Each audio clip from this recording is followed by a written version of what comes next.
demais vereadores presentes.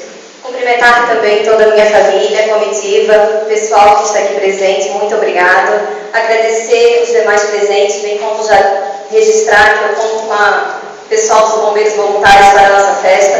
Agradecer ao secretário de Turismo e ainda assim registrar também o nosso agradecimento especial à Cida, que representa hoje aqui a Secretaria da Cultura. Nós já fomos lá convocar o pessoal da Cultura, da Educação, para trabalhar conosco, para nos ajudar. Registrar ainda assim a recepção que tivemos do prefeito em exercício, Mário Guaraci de Souza, que nos recebeu muito bem e que naquele dia registrou que a prefeitura estava de braços abertos para nos acolher. Registro ainda que eu peço desde já também o auxílio da Secretaria de Turismo, assim como também o Júnior já se colocou à disposição.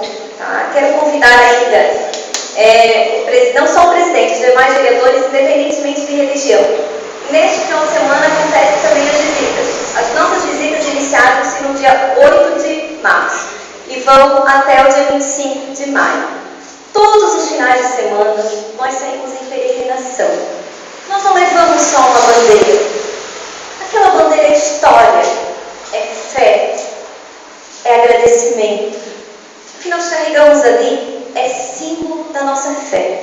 Nós não adoramos imagem, nós levamos um símbolo da nossa fé. Nós tentamos levar um pouco de amor, de conforto, de alegria. A família se reúne, a bandeira sai, a família fica.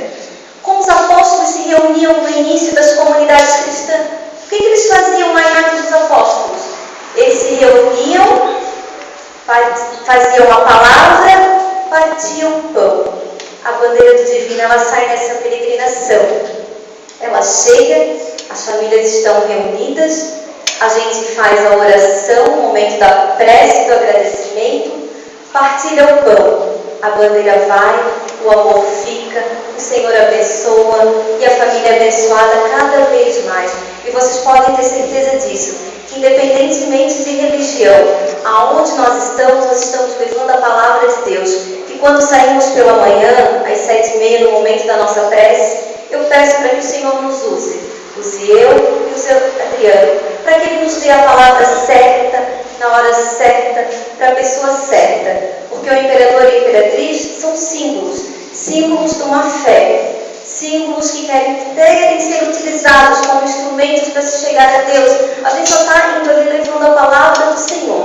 E é só isso, porque todo joelho se dobrará é para o nome do Senhor, não é para a imperatriz, não é para o imperador, é para o nome do Senhor. E registro desde já que nós faremos a nossa visita aqui, então logo a nossa coordenadora traga os convites, mas no próximo sábado e domingo nós estaremos na comunidade de Armação, encerrando os nossos festejos na comunidade de Armação de Itapocorói. No primeiro final de semana de maio estaremos em Pissadas. No próximo final de semana chegaremos à Penha. A partir do dia 11 de maio, as nossas visitas se iniciam na Penha. Registro, se vocês quiserem participar conosco, inicia-se às 8 horas da manhã e seguimos até às 18 horas. É um dia de caminhada, vocês podem pensar que é cansativo. A Maíra está trabalhando, a Maíra não teve dispensa do trabalho, continuam com todas as nossas atividades normais, tanto eu quanto o Adriano. E nós nos dispomos para levar a palavra de Deus e que o Senhor continue nos usando cada vez mais. Eu quero registrar ainda que sobre vocês eu só peço que o Espírito Santo ilumine a cada um de vocês, que conceda sabedoria, porque Salomão, que foi o rei mais rico que já existiu, ele só pedia sabedoria. E assim que a sabedoria seja dada para vocês, sobre cada um, que o Espírito Santo vai derramando sobre vocês a sabedoria necessária para nos dirigirem à nossa cidade, fiscalizar e fazer o que for necessário. Porque quando o justo governa, o povo se alegra. Está na palavra do Senhor, não são palavras minhas. Fiquem com Deus, uma boa noite, muito obrigada. Que Deus abençoe a cada um e o Espírito Santo permaneça nesta casa hoje sempre. Amém.